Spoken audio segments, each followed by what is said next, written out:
안녕하세요. 글프로 TV입니다. 자, 글프로 TV에서는 글쓰기 기본 이론, 그다음에 원리, 그리고 실전적인 부분을 총망라하고 여러분들에게 전달해 주는데, 자, 이번 타임에서는 글의 유형을 정확히 알 필요가 있다는 얘기죠. 자, 여러분들이 우리가 글을 쓸 때 보면 다양한 유형의 글이 존재하는데 그 가운데 어떤 글을 쓸 것인가 이 부분이 상당히 필요한데, 자, 그러면 글 유형에는 어떤 것이 있는지 그리고 어떤 차이점이 있는지 그 부분을 전달해 드리도록 하겠습니다.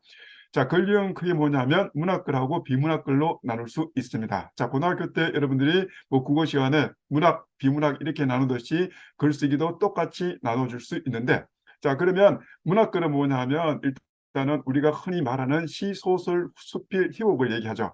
자, 시, 소설, 수필, 희곡은 우리가 흔히 이제 고등학교 문학이라 그러면 이 네 장르를 염두에 두고 얘기하는데 글쓰기도 똑같다고 생각하면 되겠죠. 자, 그 다음에 비문학글은 뭐냐면 일단 기본적으로 우리가 알고 우리 일상생활에서는 생활글, 그 다음에 두 번째는 학술글인데 이건 대학원에서 논문 작성을 하는 것을 얘기하는데, 자, 대학원 진학하면 여러분 연구 논문이나 학위 논문 쓸 때 쓰는 것이 학술글. 그 다음에 비즈니스 글은 뭐냐면 직장인들이 쓰는 문서 글쓰기인데, 자, 이 부분도 여러분들이 우리가 비문학글에 지금 속한다는 걸 반드시 알아둘 필요가 있겠죠. 자, 그러면 생활글은 뭐냐면 우리가 흔히 일상생활을 하면서 쓰는 글인데 일기, 감상문, 비평문, 그 다음에 뭐 자소서라든가 등등이 있겠죠. 자, 그리고 학술글은 아까 얘기했듯이 연구 논문, 학위 논문. 그 다음에 비즈니스 글은 뭐냐면 직장인들이 문서 작성인데 이 문서 작성은 상당히 중요해요. 업무적인 뭐 효율성 아니면 나중에 문제가 됐을 때 증거 자료로 제시되기 때문에 상당히 중요한 그런 문서 작성인데, 자, 여기에는 공문서, 보고서, 뭐 기획서 등등이 있겠죠. 자, 그런데 지금 여기서 중요한 게 뭐냐면 여러분들이 이 두 유형의 큰 문학글하고 비문학글의 차이점을 반드시 알아야 되는데 어떤 차이점을 여러분들이 있는지 그 부분을 명확하게 알 필요가 있겠죠. 자, 그러면 일단은 뭐냐면 내용에서는 뭐냐면 문학글하고 비문학글의 차이가 있는데, 문학글은 흔히 뭐냐면 소설은 픽션이죠. 비문학글은 픽션이 아니라 논픽션이죠. 자, 팩트를 중심으로 쓰는 글이라는 얘기죠. 자, 그러면 문학글은 뭐냐면 상상력이 뛰어나면 잘 쓸 수 있는데 지금 비문학글은 뭐냐면 여러분들이 상상력이 뛰어난다고 해도 잘 쓸 수 없어요. 팩트를 얼마나, 사실을 얼마나 알고 있는가, 정확히 알고 있는가, 이 부분이 상당히 이 비문학글의 핵심이라는 얘기죠. 자, 그 다음에 표현에서는 뭐냐면 문학글은 상당히 추상적이죠. 그런데 비문학글은 상당히 구체적이라는 얘기죠.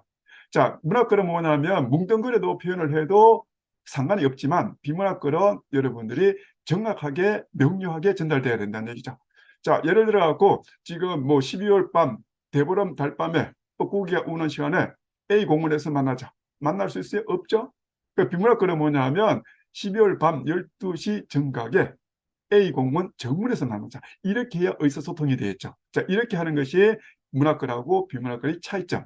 자, 그 다음에 내용 전개에서는 뭐냐면 일단은 문학글은 뭐냐면 궁금증을 유발하는 방식으로 전개가 돼요. 반면 비문학글은 뭐냐면 궁금증을 그 즉시 해소해요. 자, 지금 여러분들이 TV 드라마, 일 드라마 보면 마지막 끝날 때 보면 궁금증을 유발시키죠. 그리고 지금 드라마 같은 경우에 보면 주인공 A, B가 등장하는데 나중에 보면 뭐 그 구멍가게 아저씨가 자기 아버지가 되고 뭐 이렇게 되죠.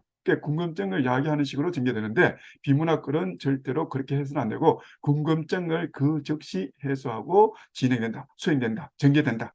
자, 이 부분을 반드시 알아야 되겠죠. 자, 그런데 지금 이 다양한 유형의 글이 있지만 표현도 뭐냐 하면 문학글 가운데 시가 가장 추상적인 표현을 사용하죠. 자, 그러면 비문학글 가운데 여러분들이 추상적인 표현을 사용하면 효과적인 글이 있는데, 자, 생활글 가운데 여러분 우리가 일상생활에서 쓰는 글 가운데 추상성을 띠는 표현을 사용하면 효과적인 글이 뭐냐면 연애 편지예요. 나머지는 절대로 여러분들이 추상적으로 표현해서는 안 된다. 자, 어쨌든 문학글, 비문학글 이 세 가지, 이 크게 두 가지 유형이 있는데 여기서 지금 세부적으로 나눠지는 글 가운데 어떤 글을 쓰고 있는가. 자, 이거 여러분들이 정확히 알고 접근하면 상당히 좋죠.